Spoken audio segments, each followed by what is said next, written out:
En el nombre del Padre, y del Hijo, y del Espíritu Santo. Amén. Padre nuestro que estás en el cielo, santificado sea tu nombre. Venga a nosotros tu reino. Hágase tu voluntad en la tierra como en el cielo. Danos hoy nuestro pan de cada día. Perdona nuestras ofensas, como también nosotros perdonamos a los que nos ofenden. No nos dejes caer en la tentación y líbranos del mal. Amén. ¿Quién como Dios? Nadie como Dios. Un saludo para todos en el Señor. Bienvenidos a la preparación para la consagración total a Jesús por María. Les habla Wilson Tamayo, misionero del movimiento Lazos de Amor Mariano. Y hoy vamos para nuestra lección número 30. La hemos llamado Y muerte de cruz. Precisamente tomando este texto de la carta de San Pablo a los Filipenses, en el capítulo 2, versículo 8, donde habla del misterio de la muerte de nuestro Señor. Una muerte y muerte de cruz. Vamos a iniciar tomando el Evangelio de San Juan en el capítulo 19, versículos del 16 en adelante, precisamente ese bellísimo y dramático pasaje de la muerte de Jesús en la cruz. Quiero que lo escuches con devoción, con amor, porque vamos a leer justo el pasaje que selló nuestra salvación. Esto lo escuchamos en cada Semana Santa.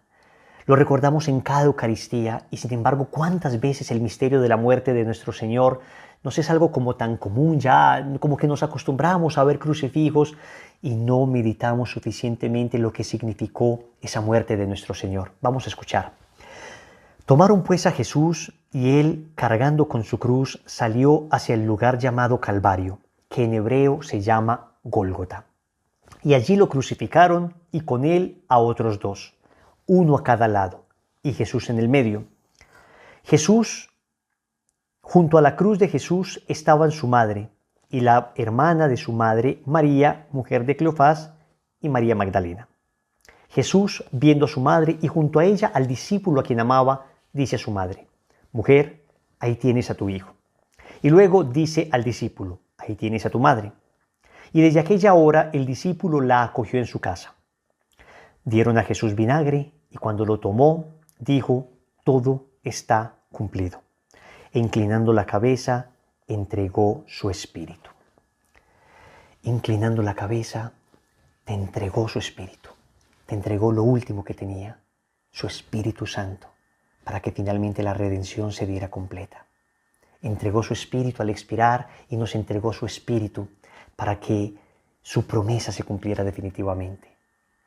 El misterio de la pasión, muerte y resurrección del Señor. Dice el Catecismo en el numeral 571, el misterio pascual de la cruz y la resurrección de Cristo. El misterio pascual, cuando escuches esa expresión, misterio pascual, se refiere a eso, a la pasión, muerte y resurrección. Pascua significa paso. Los judíos celebraban la Pascua, que fue el paso de la esclavitud de Egipto a la libertad de la tierra prometida. Nosotros los cristianos celebramos una Pascua más grande, la Pascua de la esclavitud del pecado a la libertad del cielo, a la libertad de ser hijos de Dios. El misterio pascual está en el centro de la buena nueva que los apóstoles y la Iglesia, a continuación de ellos, deben anunciar al mundo. El designio salvador de Dios se ha cumplido de una vez por todas por la muerte redentora de su Hijo Jesucristo. Entonces, mis queridos hermanos, estamos hablando de el misterio de los misterios. Estamos hablando de el misterio por el cual tú y yo podemos ir al cielo. Santo Tomás de Aquino dice que existen 6 consecuencias, digamos 6 efectos de la pasión de nuestro Señor Jesucristo. Y entendiendo estos efectos maravillosos, comprendemos entonces lo que significó, la dimensión de lo que significó que el Hijo de Dios se encarnara para morir y resucitar. Dice, primero, Santo Tomás de Aquino dice que lo primero que significó la muerte y la resurrección de Cristo fue la liberación del pecado. Y eso lo dice claramente Apocalipsis capítulo 1, versículo 5. Nos amó y nos limpió de los pecados con su sangre. Vamos a ver, pero ¿no podía morir alguien más? ¿No podíamos nosotros sacrificar nuestra vida y con el sacrificio de nuestra vida limpiar nuestros pecados? ¿Y no bastaban los sacrificios de carneros, de corderos, de becerros? ¿No bastaban esos sacrificios? No. Resulta que nuestro pecado es una ofensa a un ser infinito. Cuando tú y yo pecamos, cuando Adán y Eva pecaron, el pecado original y nuestros pecados actuales son ofensas a un ser infinito. El tamaño de la falta entonces es infinito. La proporción de la falta es una proporción infinita. Todos nuestros esfuerzos humanos, óyeme bien, todos los esfuerzos humanos, todos los sacrificios de los hombres, así todos hubiésemos muerto en la cruz, no hubiera bastado para redimir un solo pecado. Porque por grandes y maravillosos que sean nuestros esfuerzos y sacrificios, no dejan de ser sacrificios humanos, por consiguiente limitados, no eternos. Solo Dios eterno podía reparar una falta de carácter eterno. Por eso se encarna Él mismo y por eso Él, encarnándose, muere en la cruz para nosotros mismos ser liberados por esa muerte de Jesús.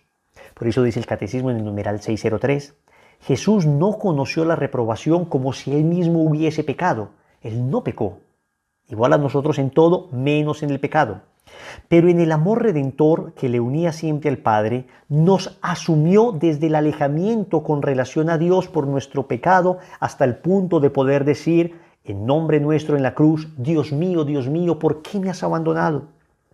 Al haberle hecho así, solidario con nosotros pecadores, Dios no perdonó ni a su propio Hijo, antes bien lo entregó por todos nosotros, dice Romanos 8:32, para que fuésemos reconciliados con Dios por la muerte de su Hijo, dice Romanos 5:10.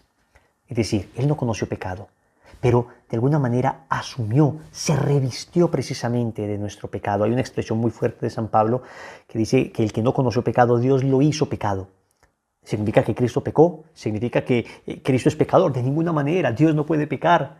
Pero es como que se revistió de todo nuestro pecado, asumió sobre sí todo nuestro pecado para librarnos precisamente por su muerte de ese pecado. Óyeme, gracias a que Él murió, tú y yo hoy podemos ser libres de ese pecado. Tú y yo hoy podemos ser libres por su sangre preciosa. Por eso es tan doloroso que una persona, después de que Cristo nos ha redimido, pisotee esa sangre. Después de todo lo que le costó a Cristo sacarte a ti, sacarme a mí del pecado, ¿por qué volvemos a pisotear esa sangre? ¿Por qué le decimos, tu sangre no me importa, tu sangre no me interesa, quiero seguir sucio del pecado? Ese es el dolor de nuestro Señor. Ese es el dolor de la Madre Santísima, que se aparece ya llorando, en imágenes incluso, porque hemos pisoteado en muchas ocasiones la sangre de Cristo. Primer efecto entonces, nos libra del pecado. Segundo efecto, nos libra del poder del diablo. Mire lo que dice Juan, capítulo 12, versículos del 31 al 32. Dice Jesús, ahora es el juicio de este mundo. Ahora el príncipe de este mundo será arrojado afuera. Y yo, cuando sea levantado, los atraeré a todos hacia mí. El momento de la cruz, el momento en que Cristo es levantado en la cruz, nos atrajo hacia Él por su amor. Y en ese momento el demonio perdió poder sobre ti. A partir del momento en que Cristo muere en la cruz, el demonio es como un perro amarrado, dirá San Agustín, y lo recordará el santo cura de Ars en una homilía. Es como un perro amarrado, que solamente muerde a quien se le acerque. Antes tenía poder sobre la humanidad, ahora no tiene poder sobre ti. Por la sangre de Cristo en la cruz ya no tiene poder sobre ti. Esa sangre de Cristo, claro, se hace presente a través de los sacramentos. No simplemente diciendo, sangre de Cristo, cúbreme. Claro que nos cubre espiritualmente, pero realmente a través de la vida sacramental, a través del bautismo, realmente esa sangre limpia al bebé, limpia al catecúmeno, limpia a la persona que pide el bautismo. Realmente esa sangre no la bebemos en la Eucaristía. Entonces, para nosotros no es solamente algo espiritual, algo bonito, romántico, algo que creemos que sucede, sino que los sacramentos son expresión concreta de esa libertad que nos da la sangre de Cristo y de esa protección contra el demonio. Tercero, dice Santo Tomás que la muerte de Cristo en la cruz y su resurrección nos libra de la pena del pecado. ¿Y cuál era la pena del pecado? El infierno. El infierno. A partir del momento en que nuestros primeros padres pecan, el cielo se cierra. El cielo se cierra y nadie puede acceder al cielo. Nadie antes de Cristo podía acceder al cielo. De hecho, hay una imagen muy clara de esto. Israel había ofendido a Yahvé una y otra vez, y entonces en el lugar santísimo o el santo de los santos, donde se hacía presente la presencia de Yahvé a través del arca de la alianza, había una cortina un velo que separaba a Dios del pueblo. El velo de alguna manera representaba ese pecado que habíamos cometido. ¿Se acuerdan que cuando Jesús muere en la cruz, el velo del templo se rompe? ¿Cuál es ese velo? Ese velo que separaba un lugar que llamaba el Santo de los Santos de otro lugar que se llamaba el Santo. O sea que ya tenemos acceso a Dios. Podemos ahora entrar al trono de gracia. Y lo dice específicamente la carta a los Hebreos en el capítulo 10, versículo 19.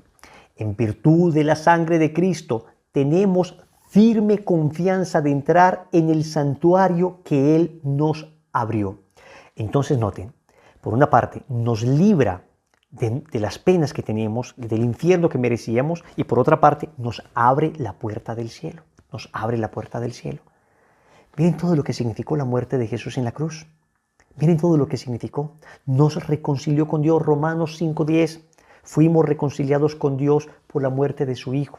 Oye, tú no eres enemigo de Dios. Oye, Dios no es tu enemigo. Él vino a morir por ti para decirte que tú eres su amigo. Él no tiene nada contra ti. Él no tiene nada contra ti. Y te lo digo así de frente porque muchas veces hay personas que creen que Dios tiene algo contra ellos. Que Dios es como un juez, a ver, buscando quién está fallando para caerle encima. Dios te ama, es tu amigo. Vino a morir en la cruz para que tú tengas un amigo en quien confiar. Jesús es tu amigo. Porque muchas veces estamos mendigando amor en amistades que lo único que hacen es daño a nuestra alma. Si Él nos reconcilió con su sangre para que fuéramos amigos de Él. Finalmente, dice Santo Tomás de Aquino que Cristo muere en la cruz y a través de su muerte y resurrección se exalta el propio Cristo. Hay una exaltación de la persona de Cristo. Filipenses 2, del 8 al 11.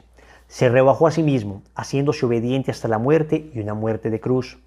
Por eso Dios lo exaltó y le otorgó el nombre que está sobre todo nombre, para que al nombre de Jesús toda rodilla se doble en los cielos, en la tierra y en los abismos, y toda lengua confiese que Cristo Jesús es Señor, para gloria del Dios Padre.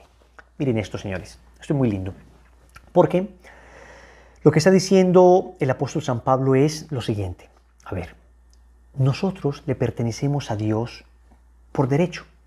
Nosotros somos de Cristo por derecho. Padre, Hijo y Espíritu Santo. Dios, Creador, nos hizo. Y Dios no tendría que venir a conquistarnos. Somos de Él. Somos de Él. Y sin embargo, Él, a quien le pertenecemos por derecho, también le pertenecemos por conquista. La teología habla que Cristo es Señor por derecho, por ser Dios, y por conquista, por su muerte en la cruz. Él nos conquistó. Él nos conquistó con su muerte en la cruz. Hay una imagen que podemos utilizar para esto. Es una imagen siempre limitada. Todas las imágenes que ponemos siempre son muy limitadas, pero como para que nos logremos hacer una idea, para que veamos que esto es muy lindo y nosotros lo entendemos. Siempre hay como una intuición en nosotros para comprender estas cosas. Ustedes se han dado cuenta que muchas veces los superhéroes, por ejemplo, los superhéroes tienen como una doble identidad. Por una parte son el superhéroe y por otra parte ellos, digamos, tienen una vida normal y nadie les conoce.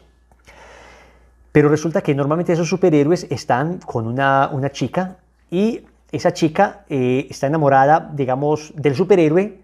Pero normalmente ese superhéroe, cuando está, digamos, de civil, trabaja con esa chica. Tú uno diría, bueno, la chica está enamorada del superhéroe, pues claro, pues es el superhéroe. Pero lo emocionante es cuando la chica que está enamorada del superhéroe se enamora más bien de él mismo, pero de civil. De civil. Esto pasa pues en casi todos los superhéroes tradicionales que conocemos, de buena línea, digamos. Hay unos superhéroes ahora modernos que nada que ver, pero los de siempre, los tradicionales de buena línea. Entonces uno diría, pues claro, es que es muy fácil enamorarse del superhéroe, pero cuando se enamora de él, digamos en la vida cotidiana, es que es mucho más emocionante. Digamos que logra conquistarla. Entonces podríamos decir, claro, la enamoró por derecho, por ser superhéroe, y por conquista, por su vida normal. Este ejemplo, repito, es limitado, pero es para que me entiendan que por derecho, claro que Dios es nuestro Señor y todo le debemos, pero Él no quiso simplemente decir, ustedes me deben amar. Él bajó, murió y resucitó para conquistarte. Tú le perteneces a Dios por derecho, pero le perteneces a Dios por conquista. En la cruz Él te conquistó, Él me conquistó. Por eso hay un pasaje muy lindo del Evangelio de San Juan, capítulo 19, versículo 37, donde dice, mirarán al que traspasaron. Mirarán al que traspasaron. ¿Por qué tenemos imagen en nosotros? ¿Por qué tenemos imagencitas que nos recuerden a nuestro Señor, a la Santísima Virgen María? Porque queremos cumplir lo que nos dice la palabra de Dios. Y para eso necesitamos tener un Cristo. Para cumplir esa profecía que dice Juan capítulo 19, versículo 37, mirarán al que traspasaron, necesitamos tener un Cristo. Yo en mi habitación tengo un Cristo y cuando me levanto lo primero que hago es ver al que traspasaron. Y cuando veo al que traspasaron me enamoro de Él porque recuerdo que Él me conquistó. Con su sangre le pertenezco, de hecho, porque es mi Dios, pero con su sangre además conquistó mi corazón.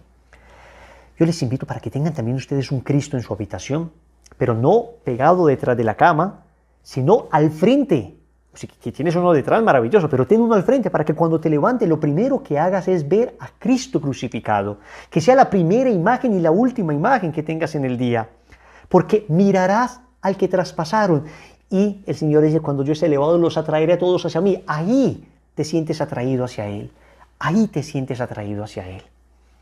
Por eso yo quiero invitarte no solo para que entendamos este misterio, digamos, desde la teología, sino también desde el amor, desde la comprensión de lo que significó esa muerte de Cristo en la cruz. Nosotros predicamos a Cristo crucificado, ¿sí? Y muchas veces dicen, ustedes predican un Dios muerto. No, predicar un Cristo crucificado no es predicar un Dios muerto. Predicar un Cristo crucificado es predicar un Dios victorioso. Quien diga que predicar a Cristo crucificado es predicar a un Dios muerto es que no ha entendido nada. No ha entendido lo que entendió perfectamente el buen ladrón. Porque Cristo en la cruz no está siendo derrotado. Cristo en la cruz está triunfando. Cristo en la cruz no es un hombre que le falló un proyecto, un hombre que intentó ser famoso y fracasó. Cristo en la cruz es un rey. Por eso en Juan 19, 19 dice que Poncio Pilato redactó una inscripción y la puso sobre la cruz. Y la inscripción decía así, Jesús el Nazareno, rey de los judíos. Él era un rey allí. Y esto lo entendió perfectamente el buen ladrón. Lucas 23, 42. Le dijo Jesús, acuérdate de mí cuando estés en tu reino. Acuérdate de mí cuando estés en tu reino. El que dice que tener un Cristo crucificado es tener un Dios fracasado, está comportándose precisamente como se comportó el mal ladrón. A ver, si eres Dios, sálvate. Sálvate tú y sálvanos a nosotros. Está viendo un fracasado allí. Si no has entendido que en la cruz Él es rey, que la cruz es su trono, si no has entendido que en la cruz Él está triunfando, entonces no has comprendido nada de la palabra, mi querido hermano. Nada de la palabra. Pero no te lo digo yo, no te lo digo yo, te lo va a decir San Pablo. Te lo va a decir San Pablo porque acusan muchas veces a los católicos que tenemos cruces y por qué cruces, no solamente a Cristo resucitado, no nos importa Cristo crucificado, solo Cristo resucitado.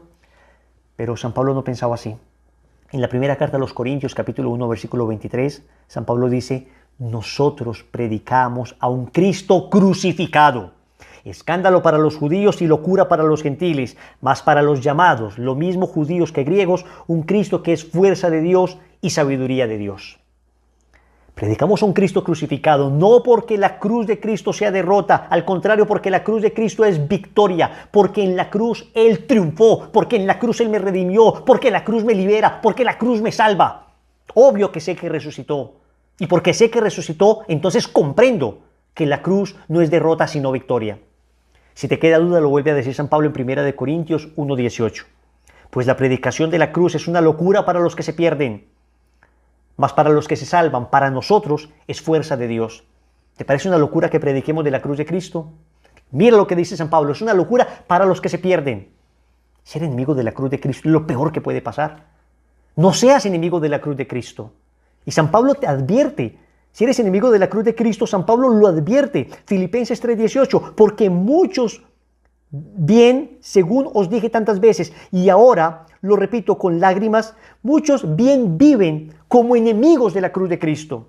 Su final es la perdición. Perdona que sea tan vehemente, pero ¿cómo vas a hablar mal de la cruz de Cristo? Yo Yo solo conozco a alguien que puede hablar mal de la cruz de Cristo. Yo solo conozco a un ser que puede odiar la cruz de Cristo, y es Satanás. Y la debe odiar con todo su corazón, con toda la fuerza de que es capaz, porque en esa cruz fue vencido, porque en esa cruz fue vencido.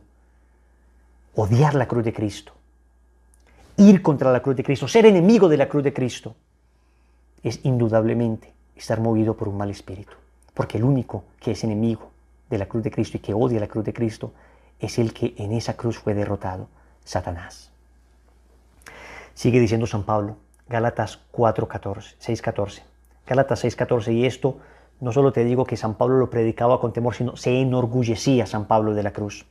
En cuanto a mí, Dios me libre de presumir, si no es en la cruz de nuestro Señor Jesucristo, por el cual el mundo es para mí un crucificado y yo un crucificado para el mundo. Entonces, cuando alguien venga a decirte que si te das la bendición en el nombre del Padre y del Hijo y del Espíritu Santo, te estás dando una maldición, tú dile, pues mira, San Pablo dice que él se gloriaba de la cruz de Cristo. San Pablo dice que los enemigos de la cruz de Cristo tienen como fin la perdición. Entonces no vengas a criticarme a mí porque me doy la bendición y porque recuerdo en la bendición la cruz de Cristo, que es la que me salva.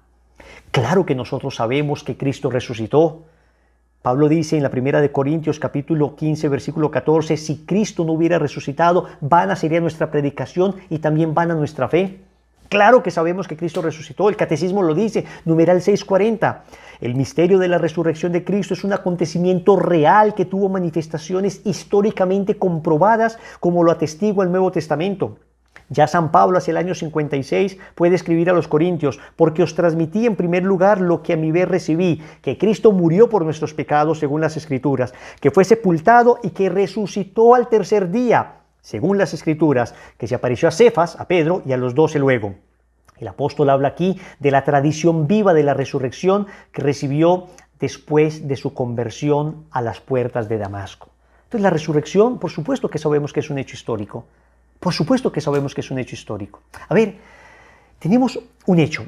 Yo les cuento que por misericordia de Dios he estado en muchas ocasiones en Tierra Santa. En muchas ocasiones.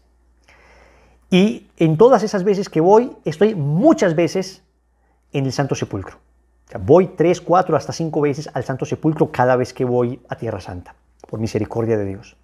Y hay un hecho. Voy al Santo Sepulcro porque la tumba está vacía. Óyeme bien, allí no hay nadie. Casi que le ponen un letrero a la tumba, se arrienda, ¿no? Porque no hay nadie. Es decir, tenemos un hecho, la tumba está vacía. Y sabemos con una seguridad arqueológica altísima que esa tumba que está precisamente dentro de la Basílica del Santo Sepulcro, es exactamente la tumba, el sepulcro donde estuvo el cuerpo del Señor. Está en un pequeño edículo, es una pequeña capillita, digamos, que está cubriendo la piedra donde estuvo el cuerpo de nuestro Señor. Bien, entonces tenemos un hecho, la tumba está vacía. Puede haber pasado una de las siguientes 3 cosas, y vamos a utilizar la lógica.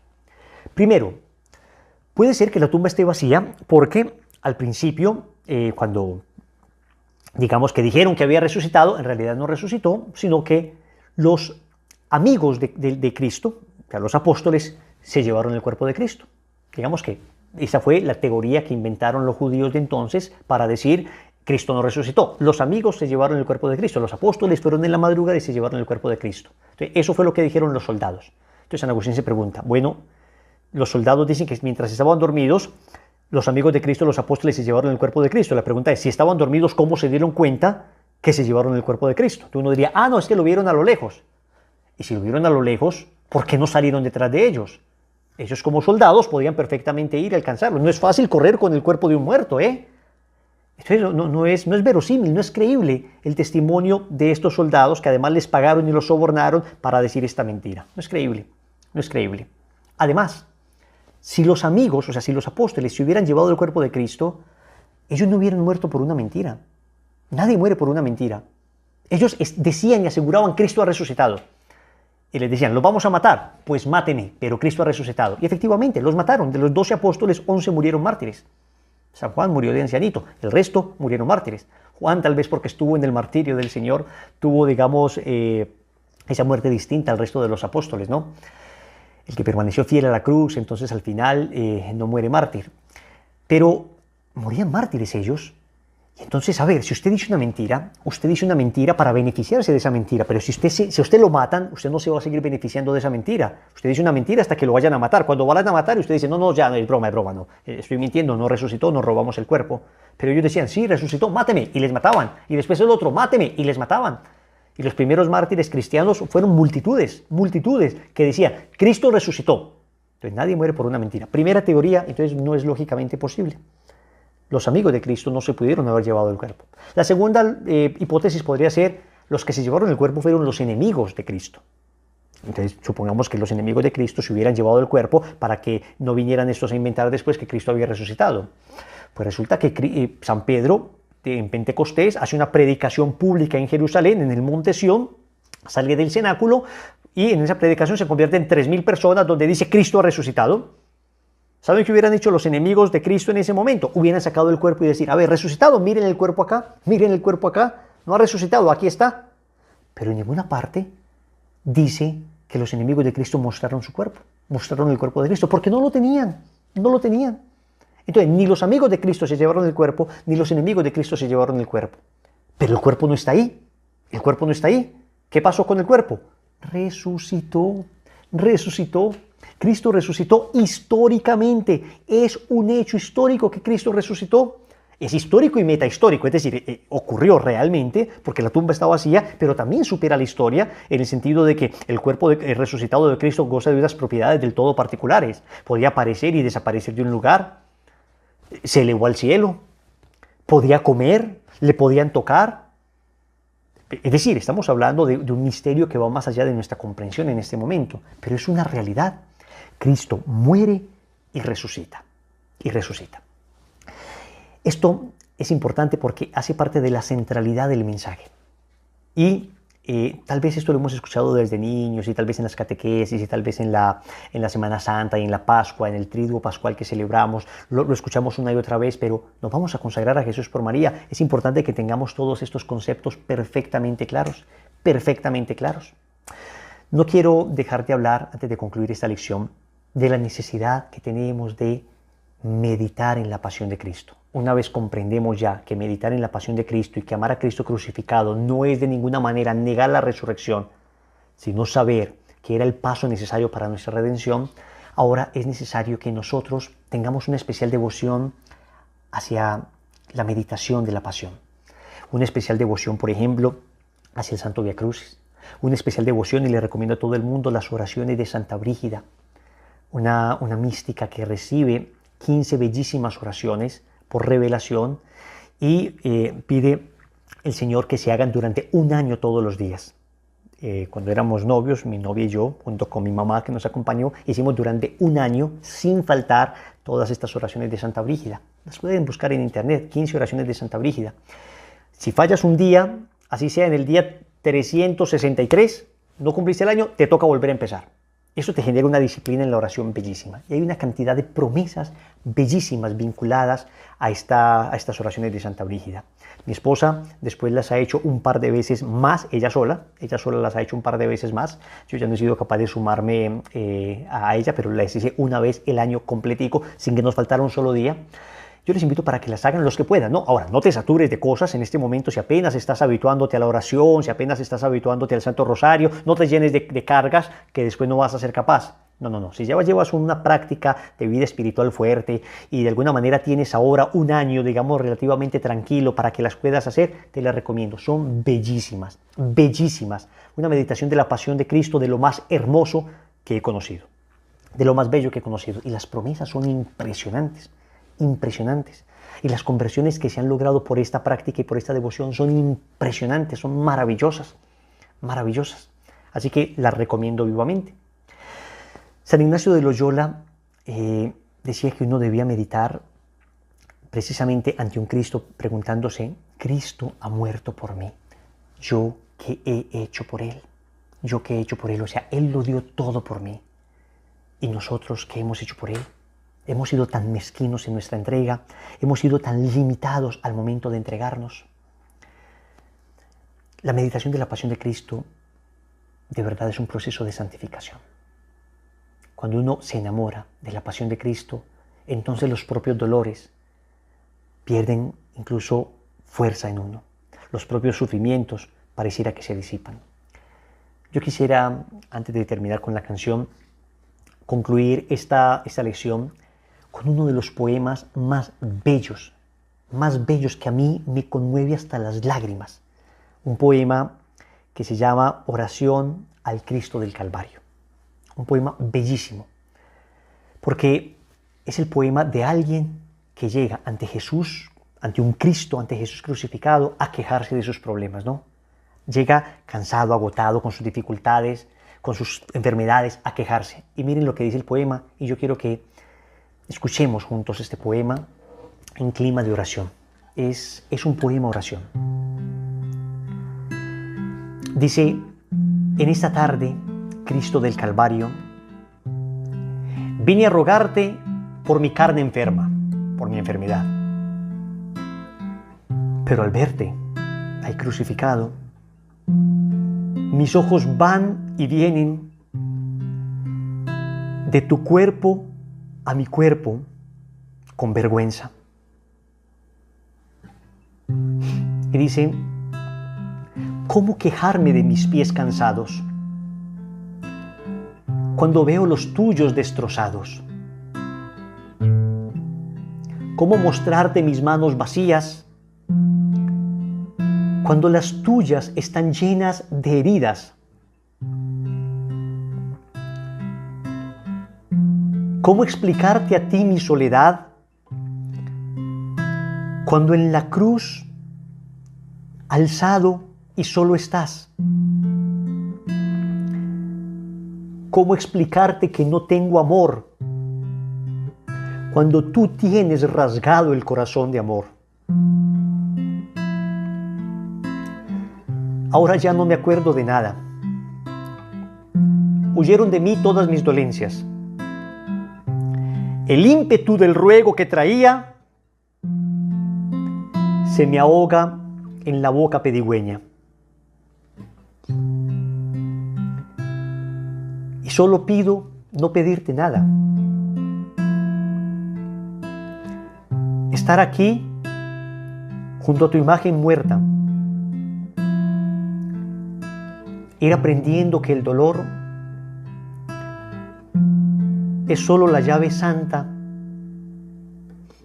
de tu corazón. ¿Cómo nos vamos a quejar? A veces nos llega, pero mira lo que me pasa. El calladito en la cruz, sin quejarse. ¿Qué le vamos a mostrar al Señor? ¿Qué argumento le vamos a dar al Señor? Tú no me entiendes. ¿Qué le vamos a decir? Tú no me entiendes. Si Él lo entregó todo en esa cruz por amor. ¿Qué le vamos a mostrar? Nuestras heridas. ¿Qué heridas le vamos a mostrar? ¿Qué heridas te vamos a mostrar, Señor? Si tú en la cruz estás traspasado de amor, ¿cuánto nos falta? ¿Cuánto nos falta meditar la pasión? Jesús, pendiente en la cruz, eres entrega eterna. Jesús, tú siendo mi Rey, ¿cómo puede ser que mueras por mí? Jesús, pureza divina, tomaste todo mi pecado. Jesús, ofrenda perfecta, Cordero inmolado, expiraste por mí.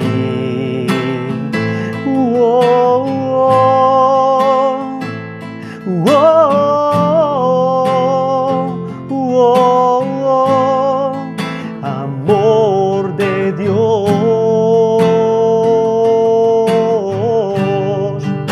amor que me abraza, amor que me salva, me llena y me sana, extremo es tu amor.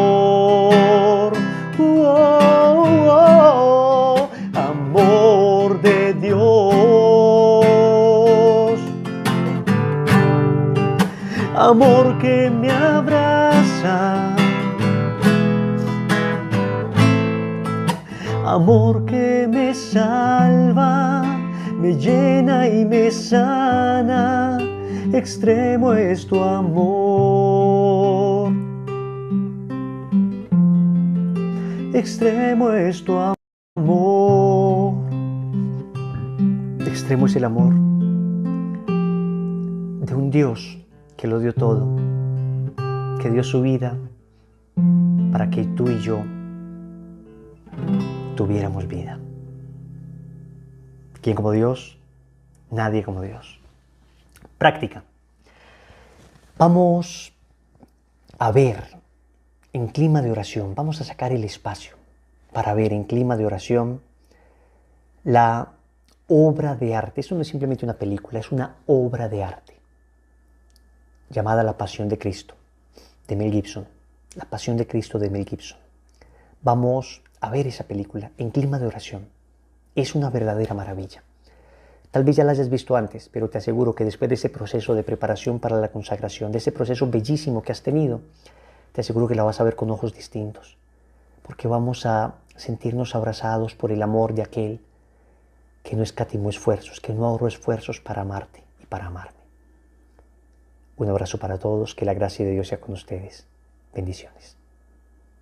¿Quién como Dios? Nadie como Dios. Un saludo para todos en el Señor.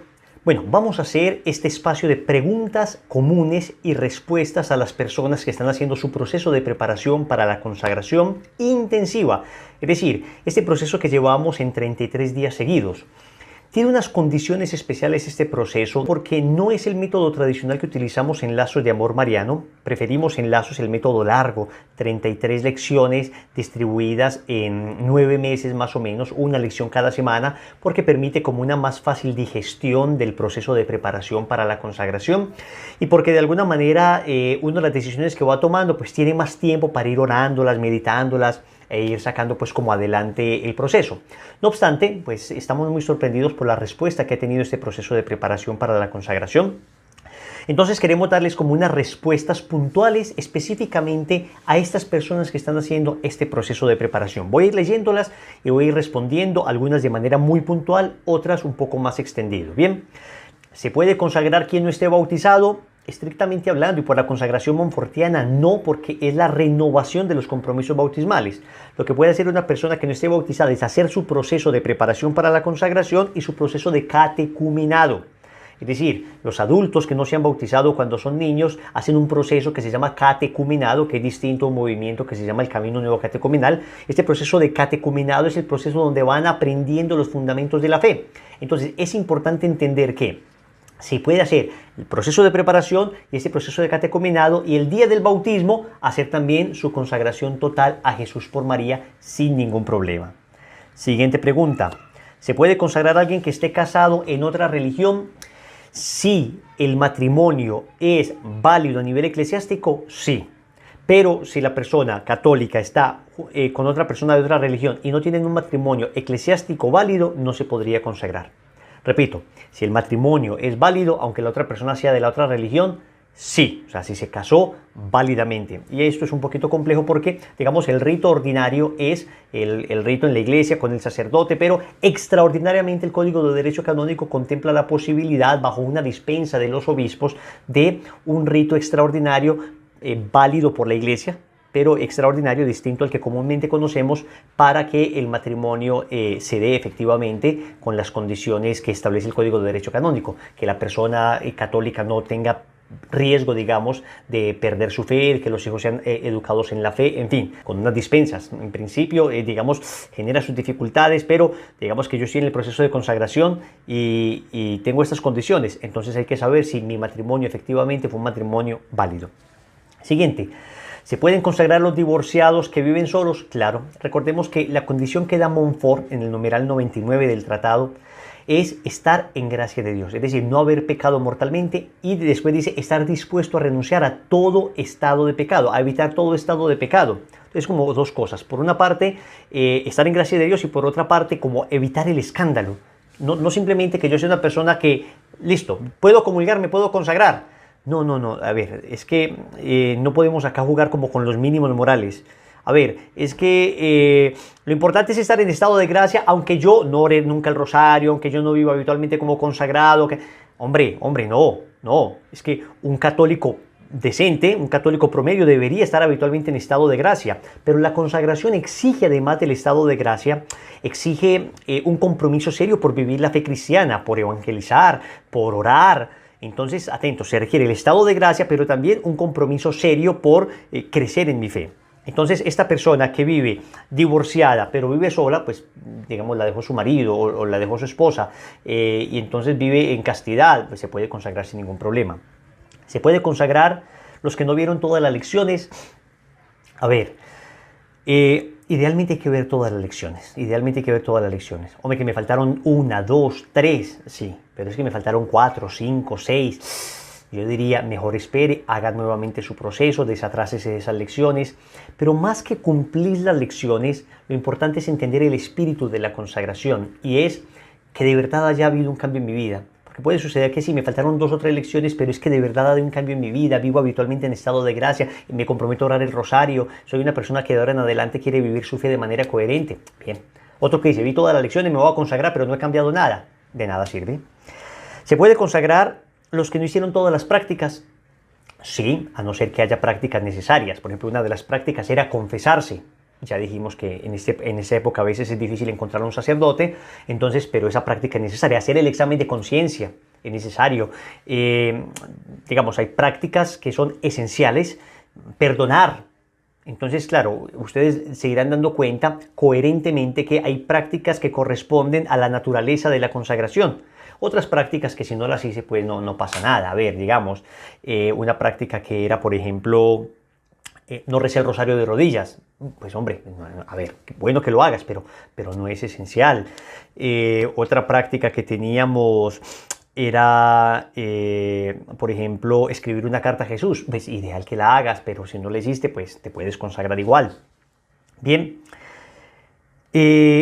¿Cuándo se hará otra consagración intensiva bajo esta modalidad? Bueno, estamos orándolo, probablemente hagamos otra, esto se los estaremos confirmando en nuestras redes sociales, y por eso les invito para que ustedes permanezcan unidos a Lazos de Amor Mariano y a mis redes sociales, mi canal de YouTube, a mis redes sociales en general, de Facebook, Twitter, Instagram. Ahí estaremos informando permanentemente en qué momento vamos a hacer otra preparación.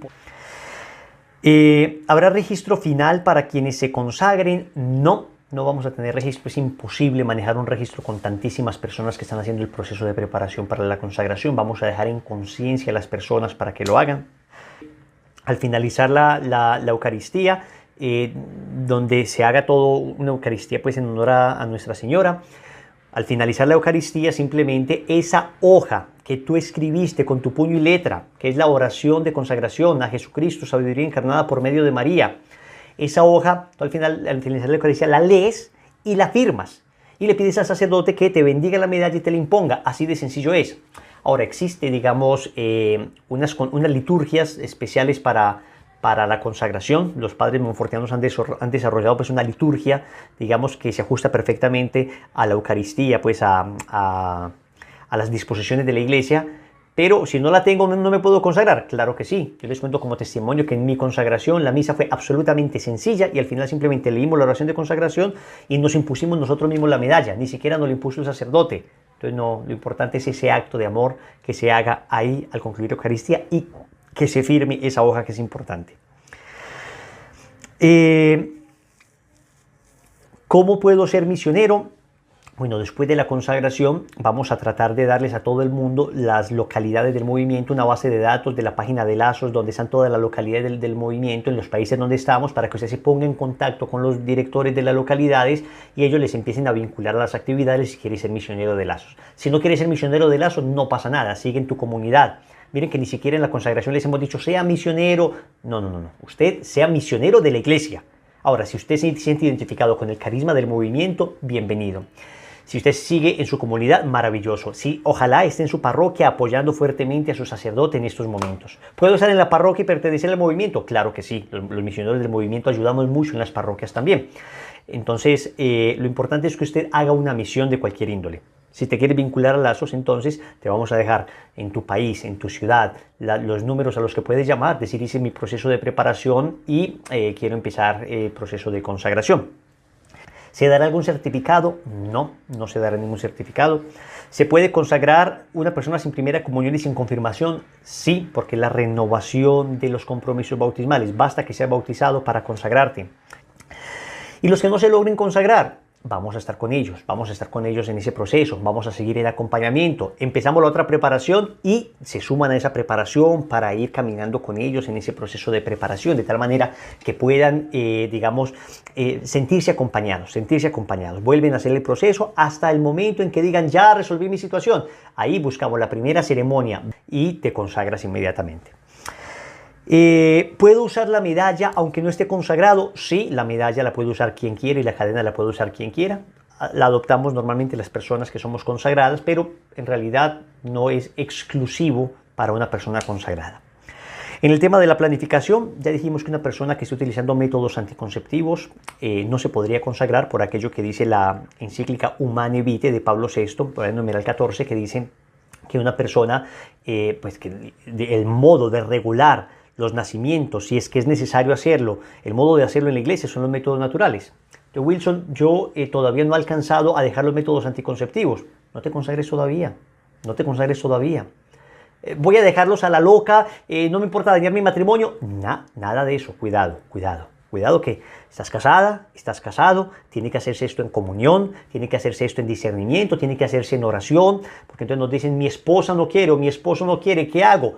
Las cosas no se fuerzan, las cosas se ganan con oración. Entonces es un momento donde debes buscar estar practicando los métodos como lo enseña la iglesia, pero buscar, por supuesto, cuidar tu matrimonio y el bienestar de tus hijos. Entonces nadie te va a decir, hermanito, hágalo así, cierre los ojos aunque se le dañe el matrimonio. De ninguna manera. Hay que cuidar ambas cosas, y por eso, como es un proceso intensivo, muchas veces no se logra tan rápido.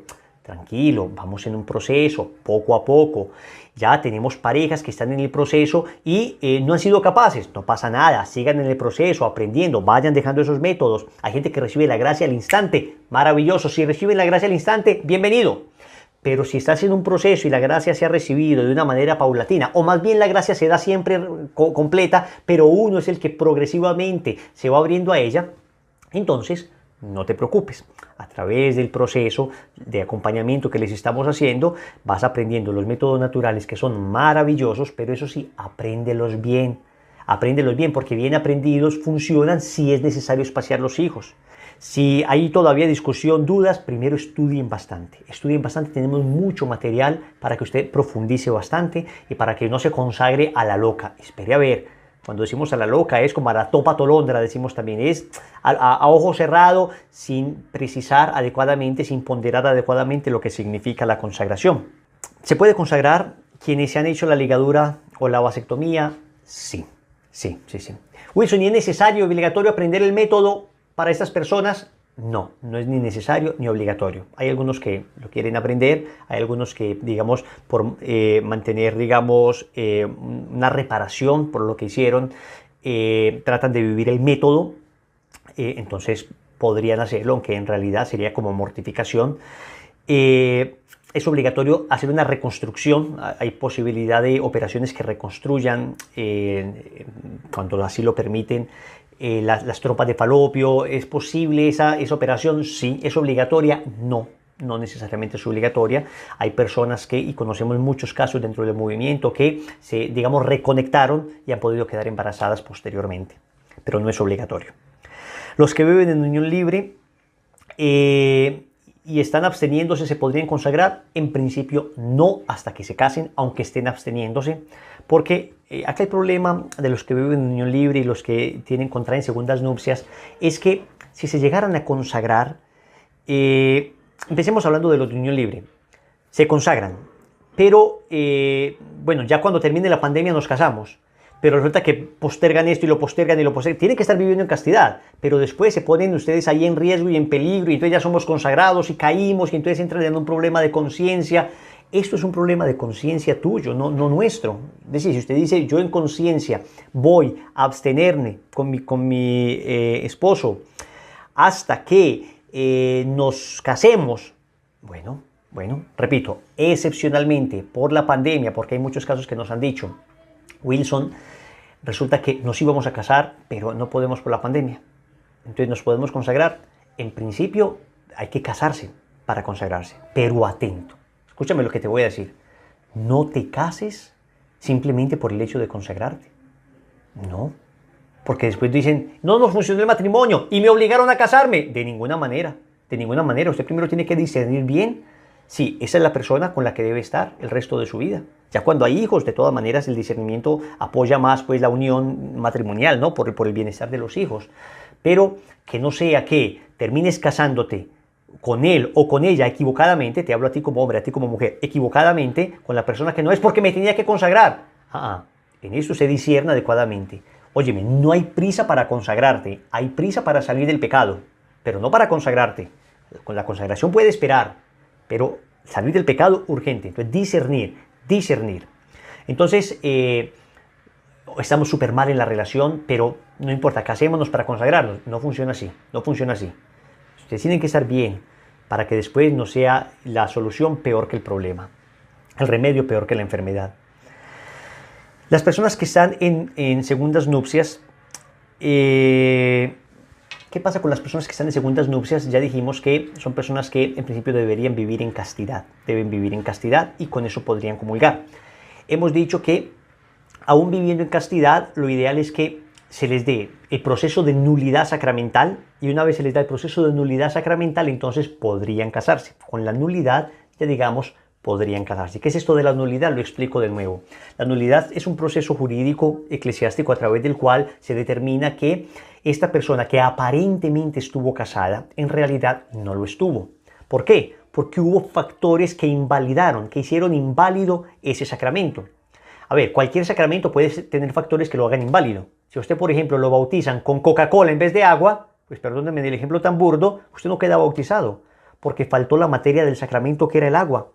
Entonces, aunque el Padre le haya dado la bendición y le echó fue Coca-Cola, no quedó bautizado. Aunque tenga las fotos, no quedó bautizado. Lo mismo pasa en el matrimonio. Aunque usted tenga las fotos, pero puede que no haya quedado válidamente casado, puede que haya factores que hayan invalidado el sacramento. Eso es lo que estudia un tribunal eclesiástico y entonces determina, hombre, efectivamente, esto no fue un sacramento. Por consiguiente, declaro que esto fue nulo, por consiguiente, ahora esta persona puede contraer matrimonio. ¿Se va a volver a casar? No, no se vuelve a casar porque nunca estuvo casado. Ahora se va a casar por primera vez, se va a casar válidamente por primera vez. Entonces, idealmente que hay que esperar que la persona termine su proceso de nulidad. Ahora, Wilson, llevamos no sé cuántos años viviendo en castidad para poder comulgar, nos podemos consagrar. Eso sí se lo dejamos a la conciencia de cada persona. Se lo dejamos a la conciencia de cada persona.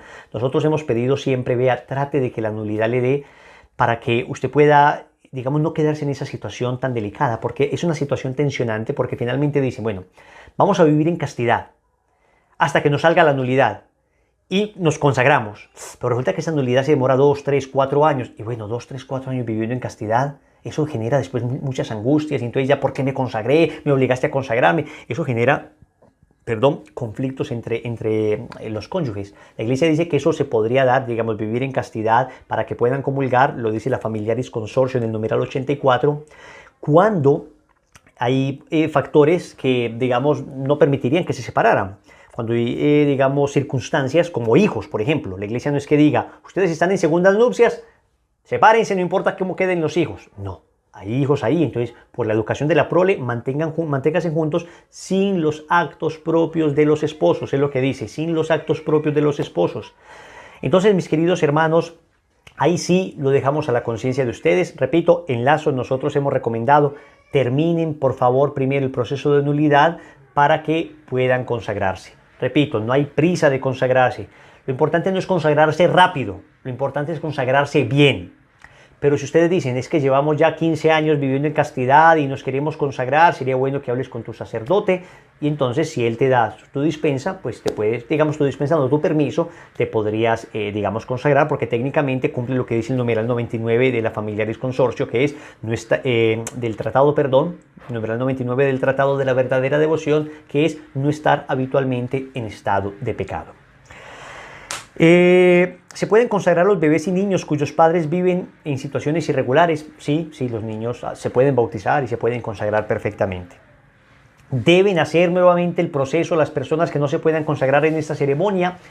Como ya lo dijimos, no necesariamente tienen que hacer todo el proceso, a no ser que termina hoy la preparación, la situación se le resolvió en 5 años, pues ahí sí es bueno que haga todo el proceso nuevamente. Pero si en poco tiempo, después de que termine la preparación, la situación se le resuelve, entonces no es necesario que haga todo el proceso. O si de repente está en medio del proceso y la situación se le resuelve, pues ya se puede consagrar. Lo importante, repito, es entender que el proceso, más allá de las lecciones, las prácticas, del conocimiento que se recibe, es un verdadero cambio de vida. Entender que nos entregamos a Jesús por María, adoptar el rosario todos los días. ¿Puede consagrarse una persona que no reza el rosario todos los días? Pues técnicamente podría, pero dice Montfort que al menos debería comprometerse a rezar el rosario todos los días. Al menos a rezar el rosario todos los días, porque es una práctica necesaria. A ver, yo soy consagrado a la Virgen y no rezo el rosario todos los días, pues ¿cómo se entiende eso? ¿Cómo se entiende eso? Si los consagrados somos los primeros que deberíamos rezar el rosario. Hay unas oraciones del consagrado bellísimas que les hemos dejado en las lecciones. Montfort dice que estas oraciones es ideal rezarlas todos los días. Obligatorio bajo pena de pecado no es, pero usted quiere sostenerse en esta gracia. Escúcheme, usted ahora está calientico, usted ahora tiene el corazón inflamado, cuánta gente nos escribe llorando diciendo mi vida ha cambiado, pero usted tiene que mantener ese fuego. Y ese fuego se mantiene alimentándolo de carbón. Y el carbón es el rosario todos los días, la misa, ojalá diaria, que no puedo diaria, bueno, cada 8 días, pero sin falta. Adoración del Santísimo, al menos una vez a la semana. La hora santa de tu parroquia, normalmente es todos los jueves, jueves sacerdotal. Las oraciones del consagrado, eso es leña, eso es carbón que se le va echando ese fuego para que no deje de arder, para que no deje de arder. Entonces acá no entiendas esto como pesos o prácticas que debo llevar, porque eso me son muy pesadas, sino al contrario, que sea más bien como el fuego, digamos, el aliciente, como el combustible que le doy a ese fuego para que siga ardiendo. No alcanzamos a resolver todas las preguntas, más o menos estas engloban, yo creo que en términos generales, lo que ustedes están preguntando. El principio general es: si yo vivo en una situación de pecado objetivo, si yo vivo en una situación o tengo algún negocio que me genere, digamos, estar en pecado permanente, algún estado de vida, acá desarrollamos estos por ser los más comunes, pero cada cual tiene su propia situación. Pues no se consagra hasta que no resuelva esa situación. Eso sí, no se vaya a desanimar. Ahora tienes que orar con más fe, ahora con más intensidad. Seguimos todas las noches, todas las madrugadas con la coronilla, pidiendo especialmente por esas personas que no se han podido consagrar. Y créanme, ya hay milagros, personas que nos han dicho: mi situación irregular no me permitía consagrarme y de repente se me pudo resolver. Recibí esta noticia que necesitaba, pudimos estar de acuerdo con mi cónyuge para tomar esta decisión. En fin, más que decisiones apresuradas, es importante decisiones oradas. Decisiones que me generen también, que, digamos, que no vengan a dañar la armonía del hogar. Aunque también hay que decir que del pecado hay que salir, Hay que buscar mantener la armonía del hogar y salir del pecado, hay que buscar ese equilibrio. Pero debemos salir. Y cuando hablamos del pecado hay que salir, no es porque es un capricho de la iglesia, es un capricho de la Familiaris Consortio, es un capricho de la Humanae Vitae, es un capricho de la Biblia. No. Es porque, como lo hemos visto, el pecado siempre termina entrañando vicios, siempre termina entrañando dificultad, entrañando daño, siempre trae consigo daño. Aunque a veces uno se acostumbre a ese daño, pero hay que salir de ese daño, hay que salir de ese pecado y pidámosle al Señor esa gracia. Ese día básicamente debemos estar confesados, debemos estar con la hojita lista, toda la oración de consagración para poderla firmar, debemos tener nuestra medalla y nuestra cadena. Me pregunta alguien: Wilson, si no tengo la medalla y la cadena, ¿me puedo consagrar? Sí, te pones tu rosario, te pones un escapulario, puedes perfectamente consagrarte, y si no logras conseguir la hora, la puedes conseguir después, hacerla bendecir y ponértela, o pedirle a un sacerdote que te la imponga, no tiene ningún problema. Entonces, si tienes la medalla, te la pones, vestidos de blanco, idealmente vestidos de blanco, para que esa ceremonia nos recuerde el bautismo, cuando fuimos vestidos de blanco, la blancura del alma recuerda nuestra vestidura blanca. Cuando nos vestimos de blanco recordamos que debemos estar blancos en nuestra alma. San Luis de Montfort dice que ese día es ideal hacer algún tipo de obra de caridad, alguna obra de caridad En ese momento, por ejemplo, podemos hacerla a nuestra iglesia, a nuestros sacerdotes que se encuentran en circunstancias difíciles, llamar a nuestra parroquia, hacer una obra de caridad, dar esos 50, 100 dólares o no sé, 20 dólares, lo que sea necesario, estos 200, 300 mil pesos o estos 20 mil pesos, lo que sea, una obra de caridad, así sean 5 mil pesos, pero que sea del corazón, o a una familia pobre, una familia necesitada. Es importante como en tributo a nuestro Señor y a Nuestra Señora hacer como esta pequeña obra. Y nada, y estar ahí muy dispuestos a vivir esa Santa Misa con todo el corazón y consagrarnos finalmente a Nuestra Señora. Un abrazo para todos, espero que esto les ayude a resolver muchas dudas y ánimo, ánimo que el camino apenas comienza. Que la gracia de Dios sea con ustedes. Bendiciones.